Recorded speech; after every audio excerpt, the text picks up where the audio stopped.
Pub.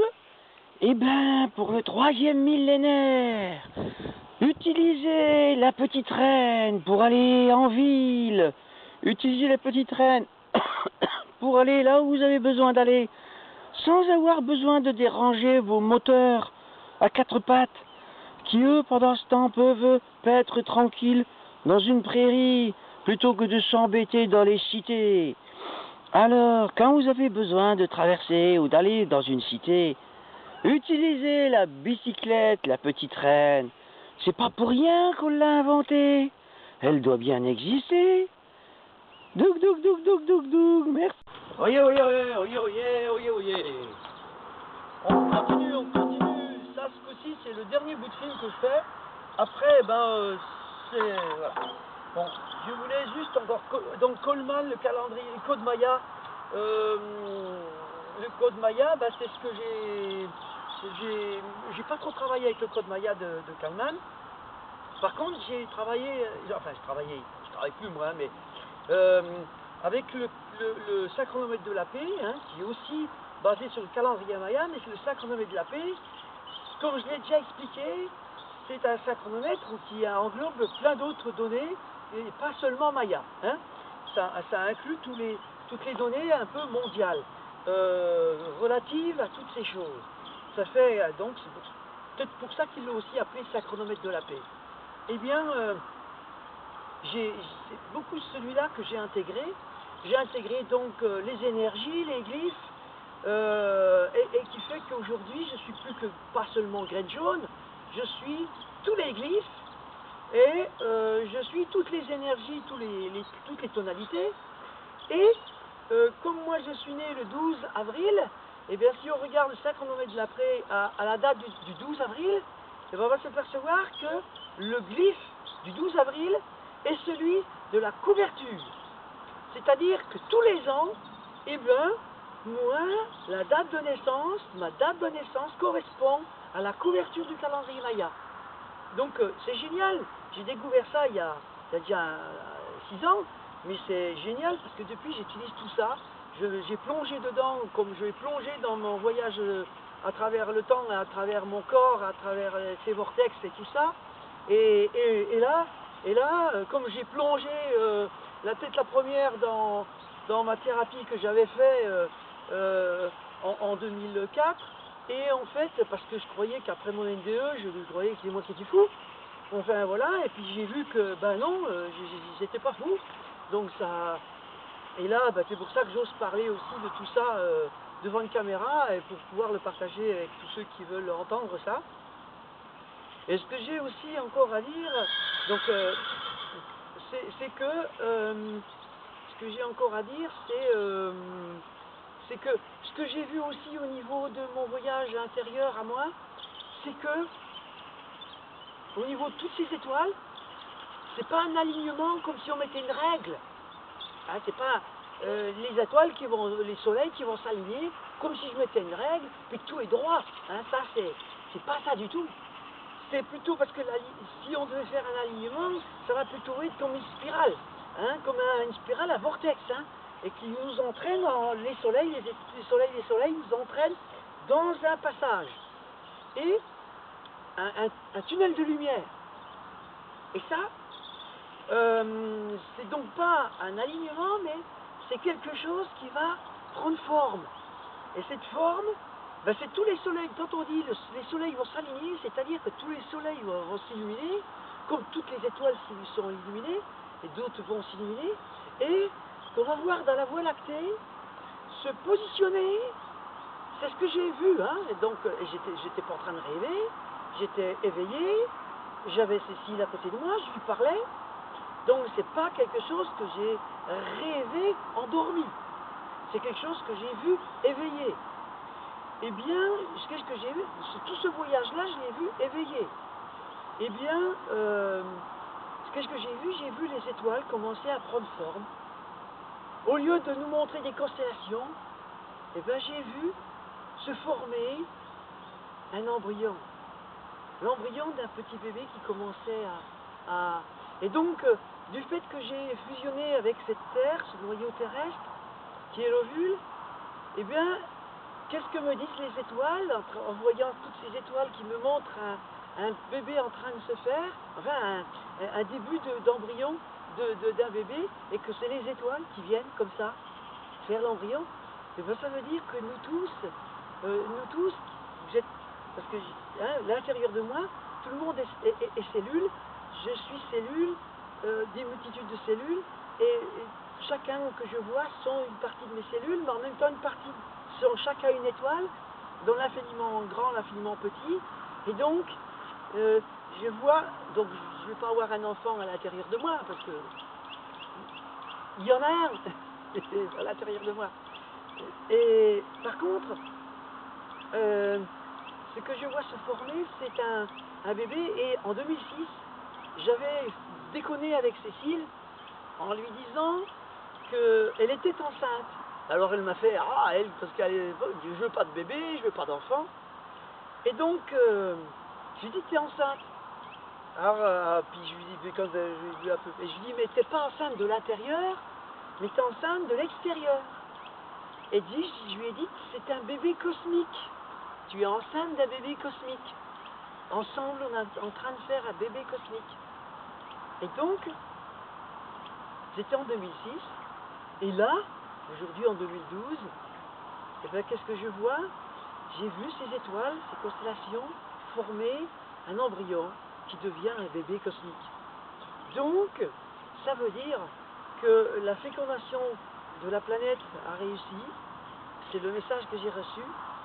C'est donc que nous allons tout à fait changer de paradigme. Tout ce que je pouvais expliquer dans mes films avant et tout ça, c'est tout ce qui va se passer plus ou moins, c'est ça.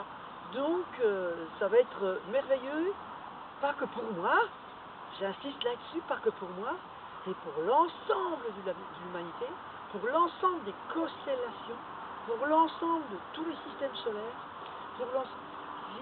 c'est tous les systèmes solaires, tous les soleils vont former ce bébé cosmique qui va, j'ai parlé que quand j'étais petit, je me sentais protégé par une maman dans laquelle j'étais et qui était un géant, une géante. Et ben, cette géante est en train de faire un bébé. Et donc, elle est enceinte.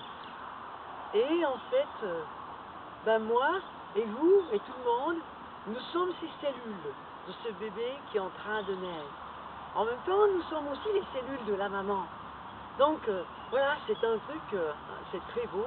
Et c'est donc à chacun, le message que je peux dire, c'est que c'est plus la peine de travailler pour quelqu'un ou de faire quelque chose. Vous pouvez toujours le faire, mais l'argent va disparaître et tout, parce que, est-ce qu'une maman qui est enceinte, qui a un bébé à l'intérieur d'elle, est-ce qu'elle donne de l'argent?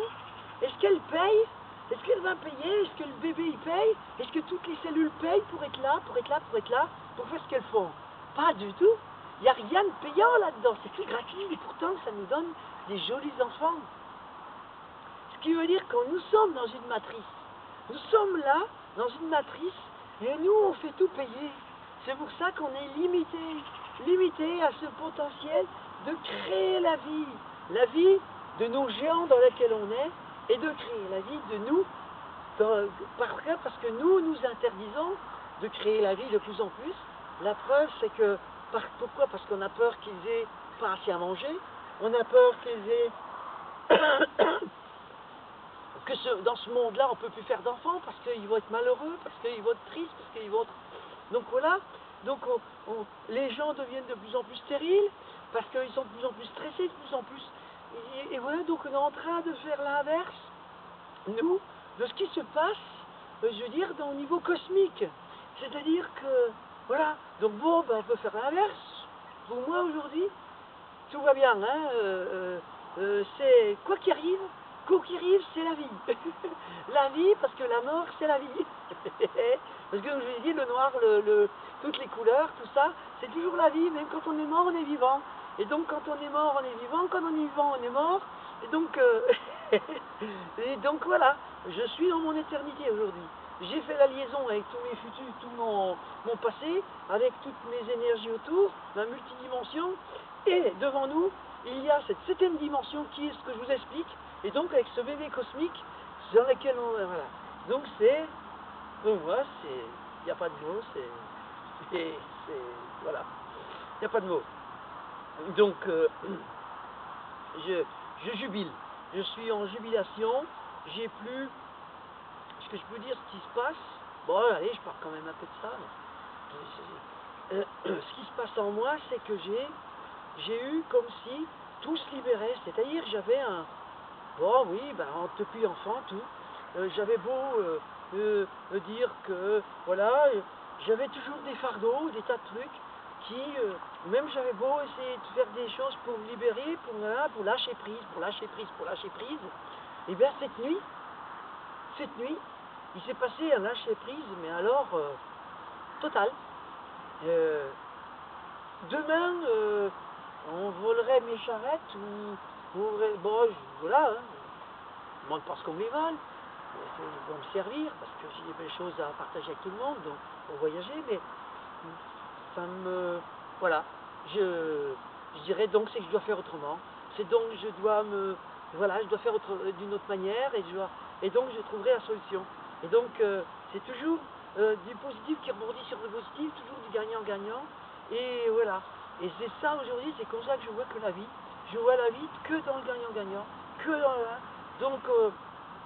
là, on a été au marché ce matin avec Cécile, et puis j'ai rencontré une dame qui n'arrivait pas à enlever son cadenas au vélo, donc je lui ai enlevé son cadenas, et puis on a commencé un peu à parler, puis je dis, bah ça, le cadenas, vous avez du mal à lâcher prise, et puis on est rentré dans... Et puis bon, voilà, elle a dit, oh, il faut que je vous revoie, parce que j'ai besoin de vous revoir, et machin. Je dis, bah oui, je suis ouvert, hein. Si vous avez besoin de parler, besoin de comprendre ce qui vous arrive, ce que vous avez du mal à lâcher et tout, là je peux vous aider, parce que c'est ce que c'est maintenant. Donc après, j'ai rencontré, on a été voir une personne qu'on devait voir pour lui demander un renseignement, et puis il y a eu un ami qui est venu, on a commencé à parler pas de ça, mais de trucs. Et puis on a un de ses amis qui est venu, là, et puis on a commencé à... Je me dis, tiens, c'est celui-là que je te parlais. Ah bon, je savais même pas qu'il parlait de moi. Et puis... il me dit, ouais. Et puis je dis, bah alors j'ai commencé à me libérer, dire, ah bon, il parle de moi et de quoi, et machin. Puis j'ai commencé à dire un peu ce que j'avais vécu cette nuit et tout. Oui, c'est lui, machin, là. Enfin bon, ouais, il faut qu'on se revoie, il faut qu'on fasse des choses ensemble, il faut qu'on fasse... Alors je dis, il y a des trucs qui se passent. Et donc je vais pouvoir, parce que comme on a le film qui sort le 23 mars, le film Vivre autrement, qui sort et que Cécile sera là pour le présenter et puis pour un débat à Paris, hein, et dans la région parisienne c'est à 60 km, mais ça c'est sur notre blog, hein, donc vous avez les informations sur le blog. Eh bien on va pouvoir aussi avoir une salle ici à Argelès, c'est en train de s'ouvrir, c'est en train de... et du gratuit, donc dans le service, donc pour diffuser notre film et diffuser les petits films que je fais aussi, si je peux avoir le temps de le faire aussi. Et donc avant de partir, il va y avoir ça qui va se passer ici à Argelès, puis Argelès c'est relié à Argolès, hein, José Argolès, et donc bah voilà, c'est génial. Et j'ai une pensée pour lui. J'ai une pensée pour lui d'un grand amour, d'une grosse émotion, mais en même temps d'un grand amour, parce que je viens d'apprendre par un ami qui est venu nous visiter tout à l'heure, là, qu'il était décédé dans l'année... donc, alors cet ami m'a dit, bah, il n'est pas là pour voir ce qui se passe. Et je lui ai dit, mais si. Je lui ai dit, c'est pas parce que toi tu ne le vois pas, il est là. Bref, comment dire ça? C'est-à-dire que nous intégrons les uns les autres dedans. Et José Argolès, c'est comme si je l'avais intégré. C'est comme s'il était venu dans moi pour m'aider à être dans ce que je suis aujourd'hui.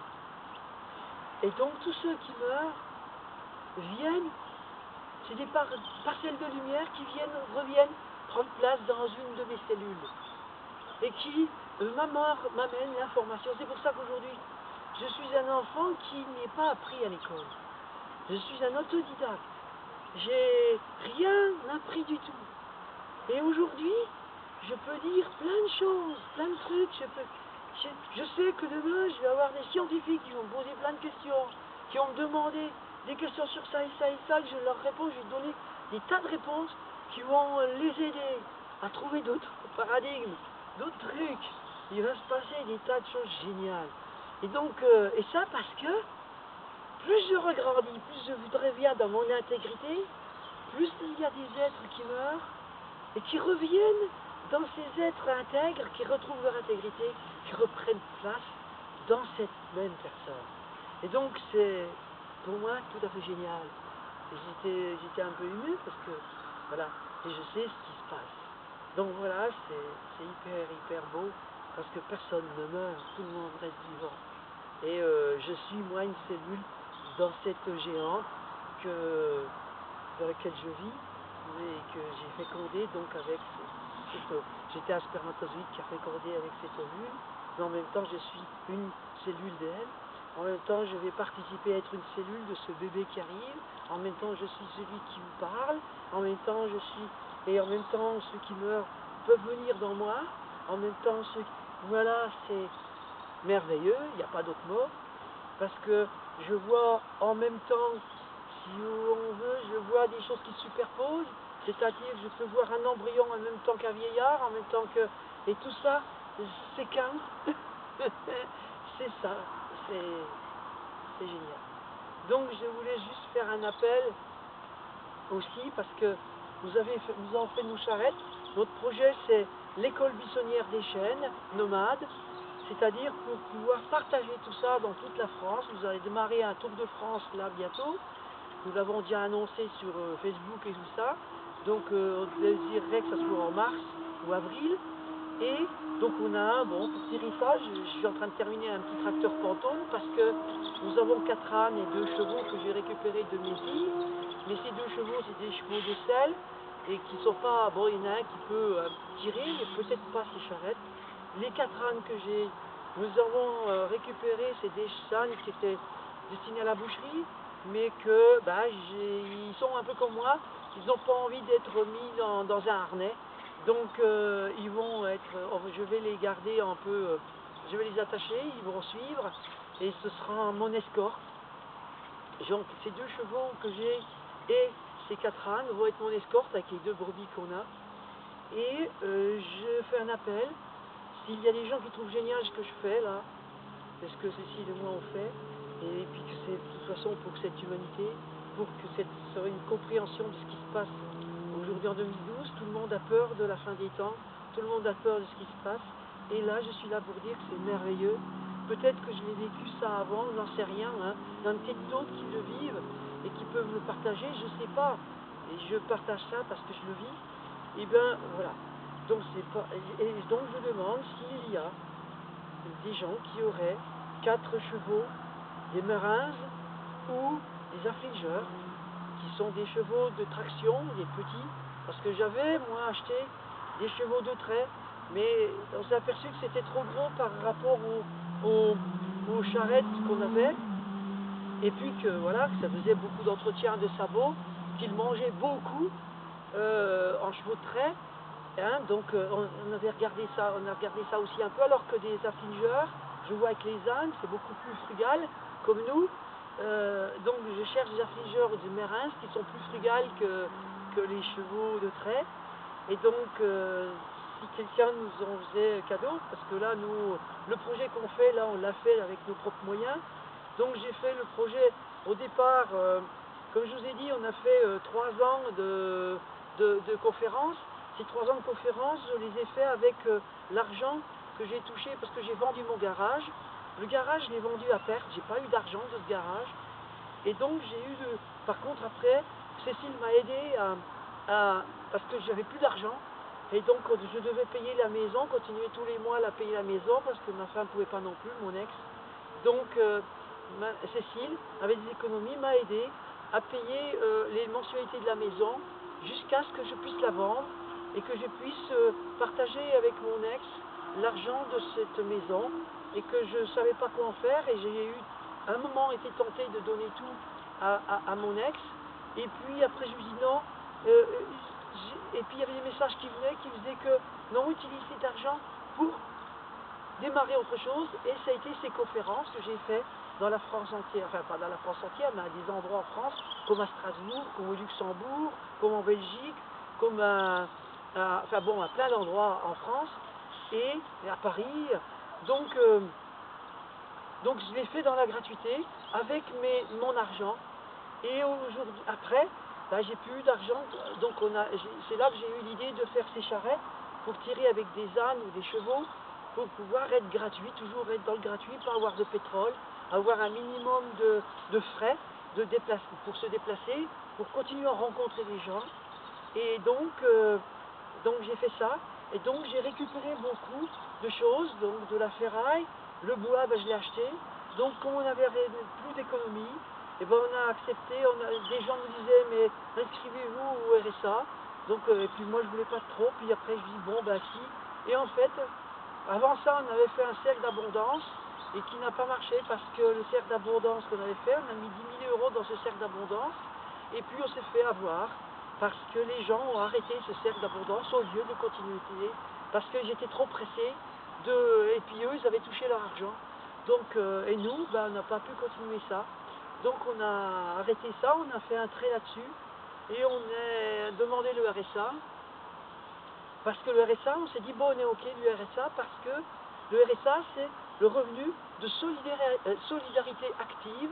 Et je me suis dit que ça me correspondait parce que j'étais actif pour cette humanité, de faire quelque chose. Et donc j'ai dit oui, ça va nous financer une partie de ce qu'on en avait à financer.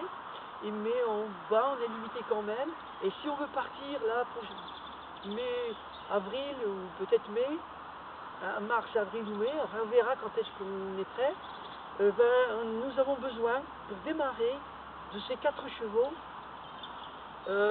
prêts à être tractés, c'est-à-dire prêts à être attelés, parce que bon ben voilà, j'ai pas arrivé avec les ânes.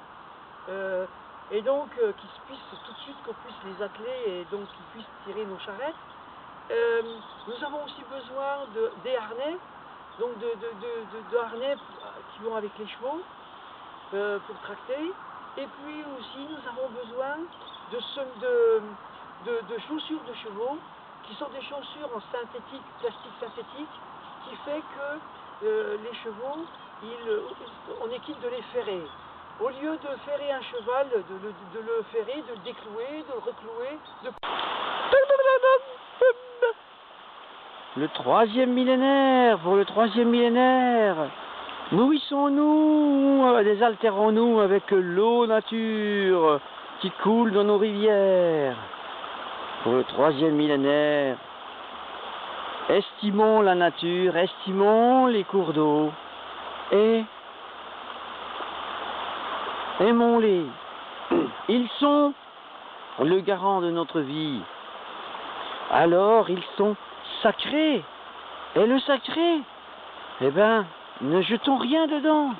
Ne faisons pas comme le Gange, à devenir une poubelle. Nos rivières sont devenues des poubelles parce que elles sont sacrées. Et l'eau purifie. Donc on jette tout dedans pour le purifier.